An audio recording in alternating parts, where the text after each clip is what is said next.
Shalom, shalom, queridos hermanos, muy buenos días. Llegamos a la séptima y última aliyá o lectura de la porción Kitetse. Y esta comprende la lectura de Deuteronomio 24, versículo 14, hasta el capítulo 25, versículo 19. Y aquí vemos cómo Moisés repasa con el pueblo de Israel las leyes relativas al salario de los empleados, la justicia, la consideración por los marginados y los pobres, cómo se resuelven las disputas, la pena del látigo, los animales de labranza y la instrucción que el Eterno dejó, y la obligación de un hermano de casarse con la viuda de un hermano sin hijos, la compensación por haber avergonzado a alguien, la honestidad que debemos tener en los negocios y el deber de recordar cómo la nación de Amalek atacó al pueblo de Israel cuando salieron de Egipto por la espalda. Las leyes relativas a la consideración por los marginados y los pobres y cómo el Eterno ordena dejar para los huérfanos, las viudas, los pobres, los necesitados, toda espiga de grano que no se recolectaba en la cosecha. Y aquí vemos, hermanos, que seguimos con leyes generales que nos hablan de amor, misericordia y nuestro trato con el prójimo. Y vemos cómo dice la Torá que no debemos oprimir al jornalero pobre y menesteroso y que debemos darle el pago a tiempo a aquella persona que haya hecho un trabajo para nosotros. O sea, no podemos retrasar ni retener su salario. Debemos dejar algo de la cosecha para los pobres.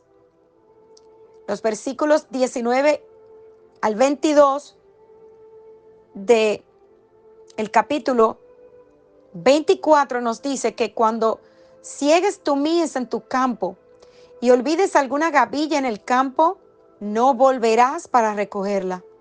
Será para el extranjero, para el huérfano y la viuda, para que te bendiga el Eterno, tu Dios, en toda tu obra, la obra de tus manos.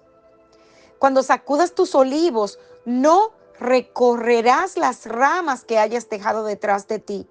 Serán para el extranjero, para el huérfano y la viuda. Cuando vendimias tu viña, no rebuscarás detrás de ti. Será para el extranjero, para el huérfano y para la viuda.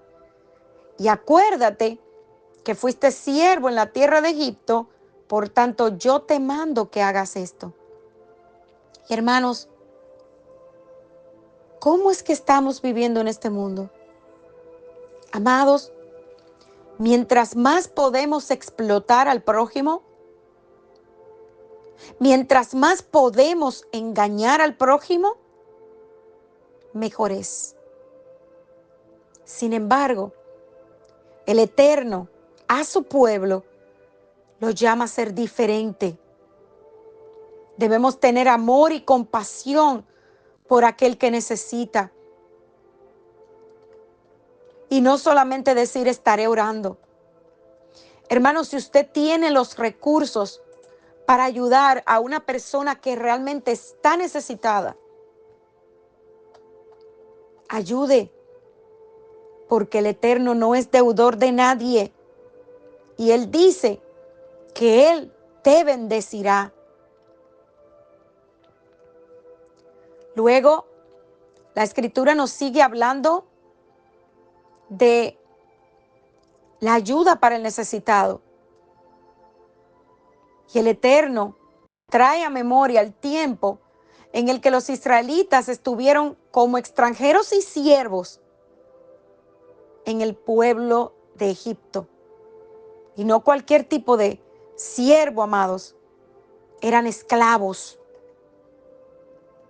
Luego nos habla de la justicia y la disciplina, de cómo cuando hay un conflicto entre dos personas, lo mejor es que se pueda arreglar entre ellos.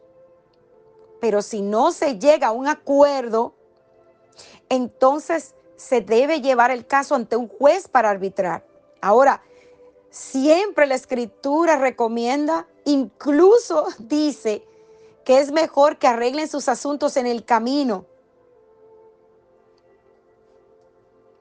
Pero cuando no se puede resolver, se debe acudir al tribunal competente para que un juez los juzgue.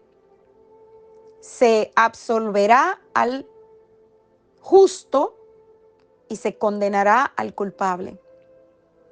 Y el juez es quien determinará quién tiene la razón.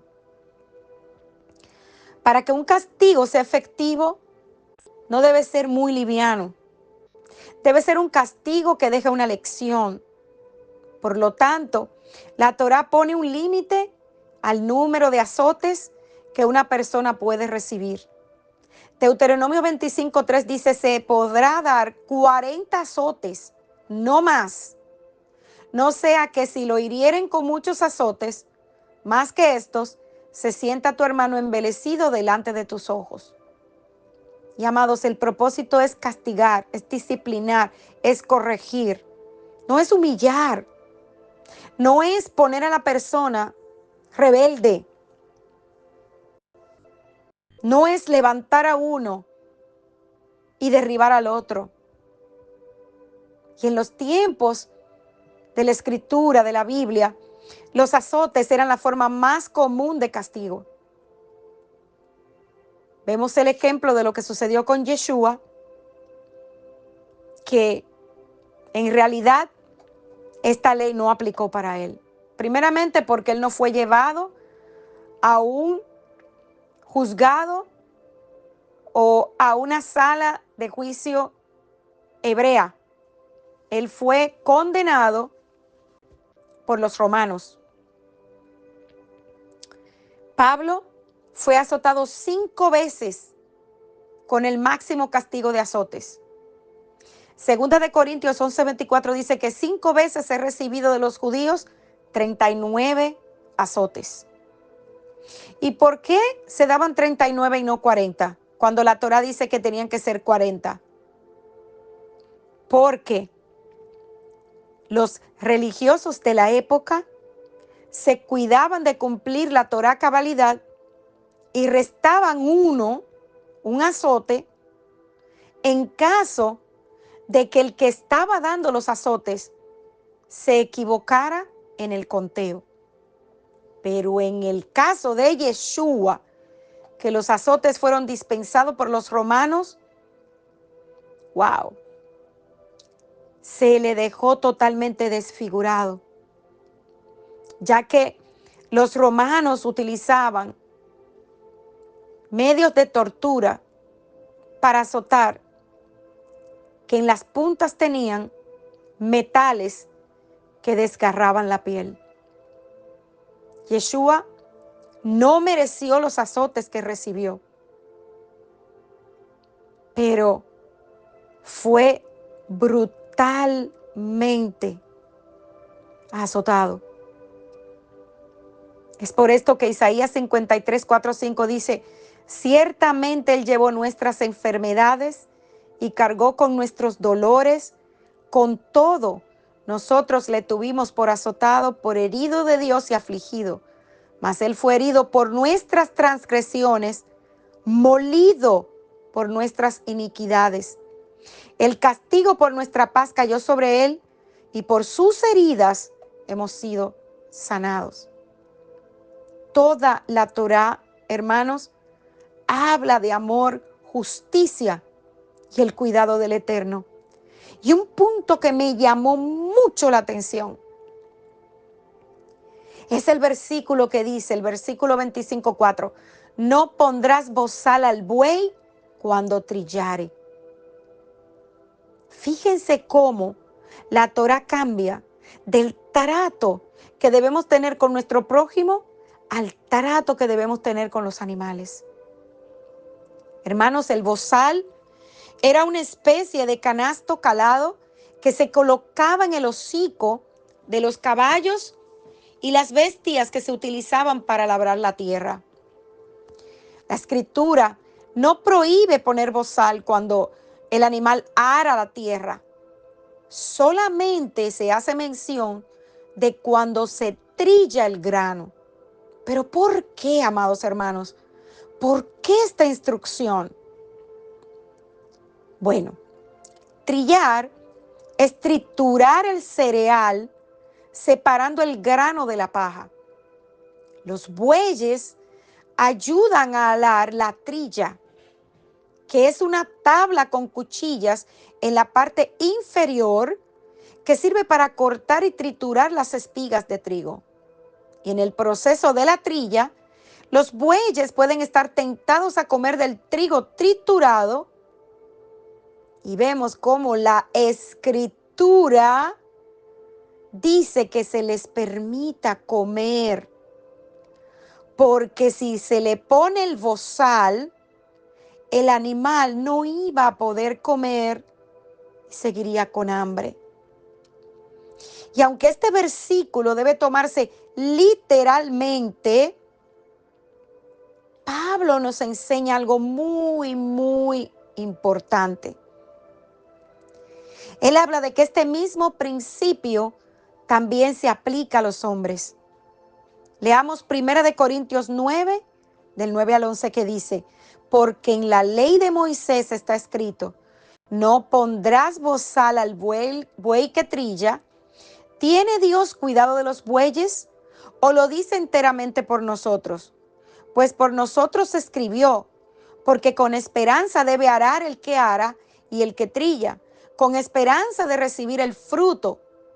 Si nosotros sembramos entre vosotros lo espiritual, es gran cosa si segaremos de ustedes lo material. Y en la carta a Timoteo, Pablo compara este mandamiento con otro referente al obrero, Levítico 19:13 y Deuteronomio 24, 14 al 15.